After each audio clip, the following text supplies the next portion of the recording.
But suddenly they're like, oh my God, beta, your exam's coming up. I'm like, who are you holding my age? Please. I don't even do namaste to you, auntie. Please, can you? Hi, hello. Hi, I hope I'm audible and visible, right? Yes, absolutely. Audible Well, and visible. thanks. So, are you? Well, my name is Tanishka, and I'll be conducting this particular session with you. And since this is the first time I'm seeing you, can you tell me a little about yourself before we go ahead? Obviously, it'll be the first time, so I'm taking my first class with you. So, hi, I'm Priya, and I live in North India, but I'm a South Indian kid. And I'm a YouTuber, and on top of it, yeah. So I'm also an English trainer. So I teach IELTS, TOEFL, and PTE. These are English language tests. So I teach them. Hmm.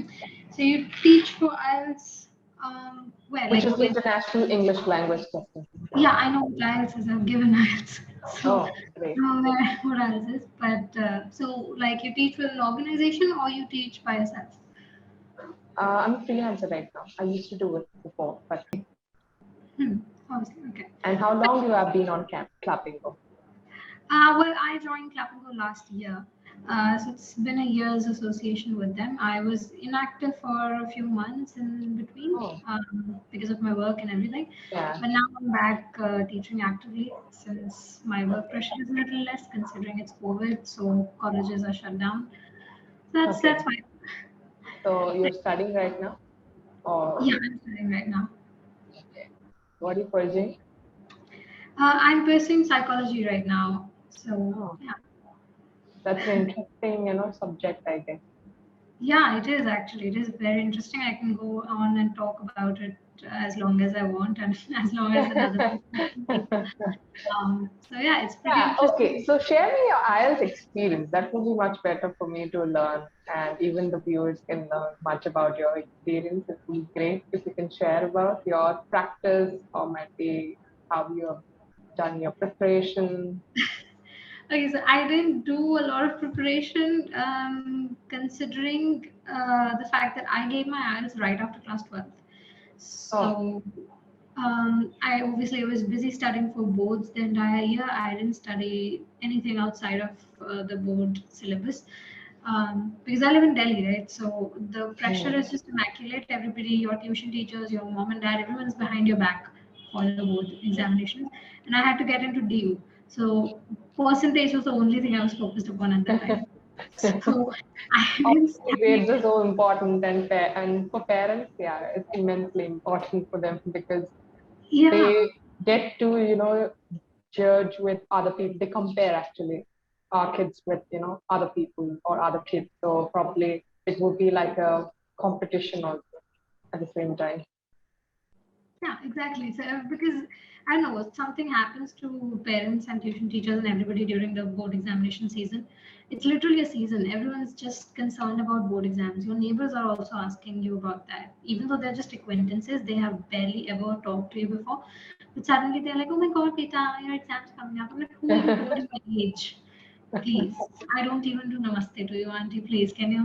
But yeah, so yeah, I gave it right after my board examinations. So I wasn't prepared as such. I didn't get any preparation.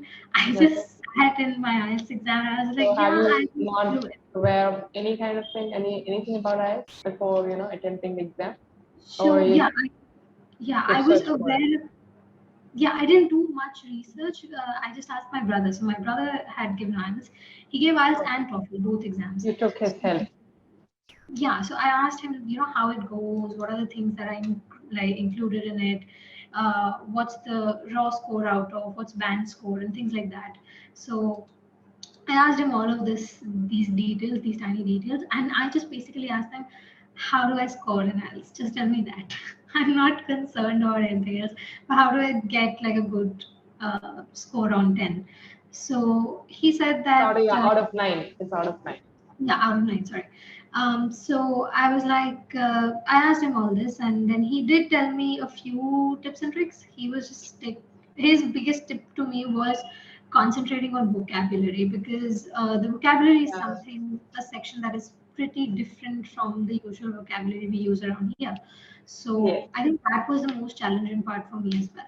I was pretty confident about my grammar and things like that. I knew that while I'm speaking, I wouldn't mess the grammar, especially when I'm But like right writing off. would be a typical, it would be really a challenging task for a student, especially when you take IELTS writing. Yeah, it would be challenging. Even though you are, a pro in English or you are a good orator, you know, Mhm. you still sometimes fall back in writing because irrespective Exactly. of your good academics, you still fall apart. Very true. Yeah, and that was the one thing I was scared about. So I was also like, in the Finally, tell same me how much did you score then? I'm curious to know now. why asking me? Uh, well, I scored a 7 at the time. Overall, Uh, 7. That was good, pretty good for the first attempt, and without actually preparation, it was really yeah, good. so I was able to score 7, and I was getting like the universities I wanted. I was getting, Obviously, like, you'll get with the yeah, minimum band of even 6 or 6.5 would go, for some university. But 7, you yeah. would get, you know, good colleges. Mhm. So the colleges I wanted to apply was like majorly colleges in US and Australia. So I was getting all those colleges. I was getting University of Melbourne at the time for psychology as well. So that was my biggest goal. That if I cracked that, perfect. But then like later decided to stay back in India because I wanted to do my masters. So I thought that why not do masters from abroad and do graduation here? That would make Yeah. more sense and it would save me a lot of money because it's expensive out there. Yes, So of yeah, course, I agree. yeah. So as for my IELTS experience, I think the biggest challenge for me was vocab. Because Okay. now that I wasn't good at it, I was good at it, and I was. I'm not bragging. This feels so bad. I'm not bragging, but I knew for a fact that my vocab was a little better than my Also, the classmates. vocab, sometimes it does happen that if the student is very comfortable and even confident while expressing themselves, right? I don't think vocab will also matter for examiners to give, a band score of even 8 band in IELTS. It happens to because many of my students have cracked the exam with 8 band, 8.5 even. So Mhm. it sometimes feels surprising to me that is it really vocabulary that's really important, or is it grammar, or is it this, or is it fluency or coherence? There are a lot of factors. There are a lot of scoring criteria There there. are a lot of factors. Yeah, So yeah, so fluency and everything I was not worried about. My only, like I'm saying again and again, I'm reiterating it. vocabulary.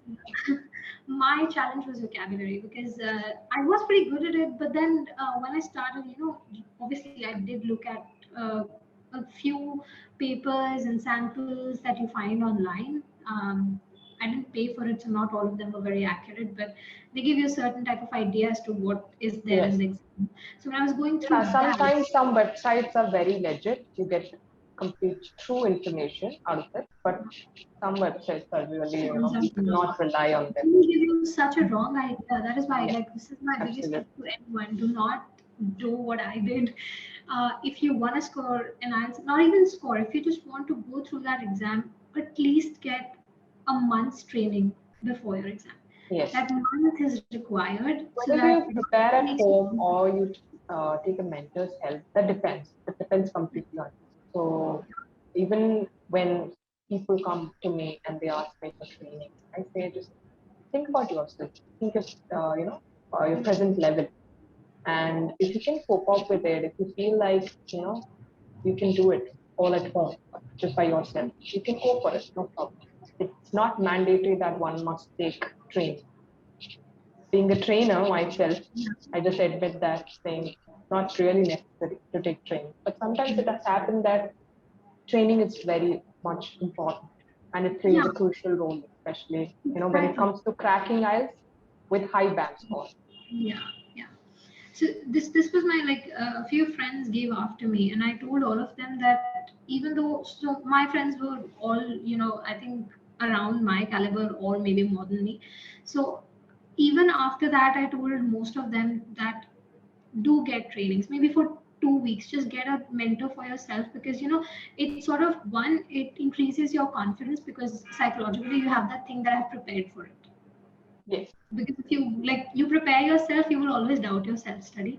But if you taken help from a mentor, it gives you that confidence that I have trained for this, I have worked hard on this. You'll So get one is, additional confidence. yeah, so it gives you additional, where the confidence really helps, uh, when the fluency comes in, because that is where most of the nervous criteria comes in, where you're like, oh my god, how will I speak?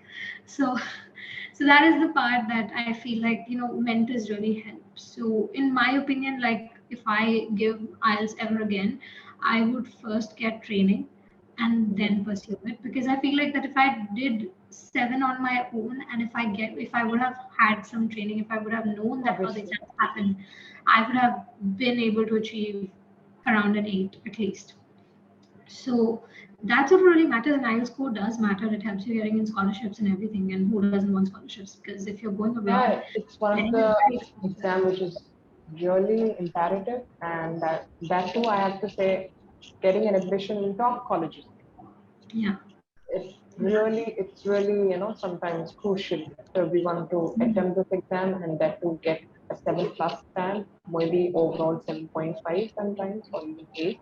So they need to get that for sure, to be capable of, or to be eligible to that university.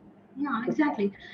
And especially if you want to go to Ivy League colleges, if you want to apply for, like, I remember I wished for a course in Brown University, and I wasn't like, that was the one university which I didn't get. One, because it was an Ivy League, so a lot of requirements, not just IELTS, but it's like a huge list of requirements that you need Among to. us, the list Yeah, of, items that's it.